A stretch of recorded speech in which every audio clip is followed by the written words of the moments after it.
साथियों नमस्कार। अगर आप जॉब कर रहे हैं और जॉब करते करते वर्क करते करते आपका प्रमोशन हो जाता है, बहुत अच्छी बात है। और सपोज करूँ, मैं एग्जांपल के साथ बताऊंगा, अगर आप इंस्पेक्टर हो और आईटीओ प्रमोट हो जाते हो तो आपको अपार तो फिर भी बढ़नी है। तो आपके मन में डाउट होता है, क्या मुझे दो अपार बढ़नी है, बिफोर प्रमोशन और आफ्टर प्रमोशन अलग अलग? ठीक है, अगर आपके मन में ये डाउट है तो वीडियो आपके लिए बहुत ही हेल्पफुल होने वाली है। अक्सर आप लोग जब अपार भरते हो तो बिफोर प्रमोशन आफ्टर प्रमोशन की जो अपार है वो भरते हुए गलतियां करते हो। और मीनवाइल अगर आपका रिपोर्टिंग ऑफिसर भी चेंज हो जाता है तो और भी आपको कन्फ्यूजन पैदा हो जाता है।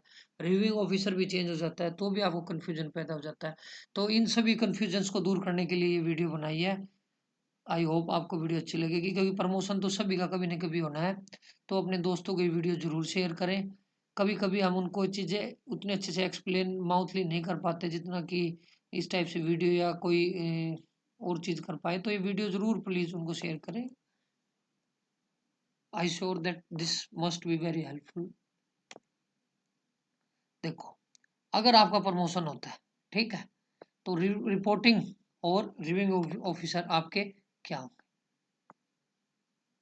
In case where on promotion officer or official is posted on in situ basis, ठीक है, ये वर्ड ध्यान से सुनिए, in situ, ठीक है ना, basis with a direction to discharge the same functions and duties as the officer was discharging before promotion.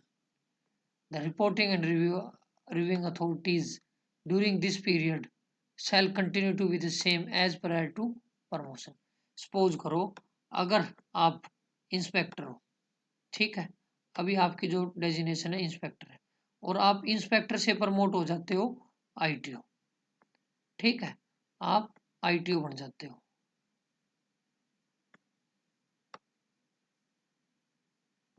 ठीक है। सपोज करो आप 30 जून को आईटीओ बने, ठीक है, तो 1 से 30 जून तक की, 1 अप्रैल से 30 जून तक की अपार, और आईटीओ बनने के बाद जो 30 जून के बाद जो भी आपका पीरियड है, तो क्या आपको 2 अपार भरनी पड़ेगी? जी नहीं।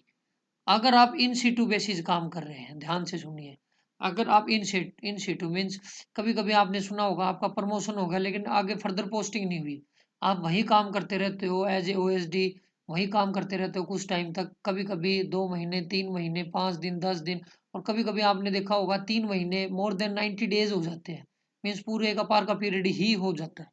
तो मैं आप सभी को बता देता हूँ, अगर आप सेम फंक्शंस डिस्चार्ज कर रहे हो, ठीक है ना, सेम ड्यूटी जो है वो डिस्चार्ज कर रहे हो, ठीक है, आप सेम काम कर रहे हो, तो आपको एक ही अपार भरनी है।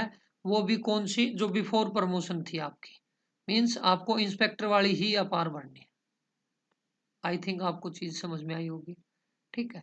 मीन्स आपको सपोज करो आप 30 जून को आईटीओ प्रमोट हुए या आपका कोई भी डेजिग्नेशन में प्रमोशन हुआ और आपने 31 दिसंबर तक सेम पोस्ट पे काम किया, ठीक है, तो आपको 1 जुलाई से 31 दिसंबर तक एक ही अपार बढ़नी है, वो भी जो भी बिफोर प्रमोशन है आपकी वो बढ़, ठीक है।